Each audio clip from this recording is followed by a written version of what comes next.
చక్రాయపేట మండలం బుజ్జా పార్థసారథి ఎక్స్ సర్పంచ్ని. 6 సంవత్సరాలకు ముందు మామిడి తోట నేను మా అన్న కొడుకులు ఇద్దరం కలిసి పూడ్చుకున్నాము.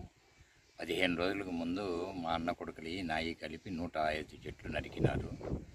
ఈరోజు మళ్ళా వారానికి ముందు ఈరోజు మళ్ళా నైట్ వచ్చి 42 చెట్లు రంపాలతో కోసినారు. మా కుటుంబం 10 మందికి సాయం చేసిందే కానీ ఎవరితో చేతులు తలగట్టి గొడవలు కాబట్టి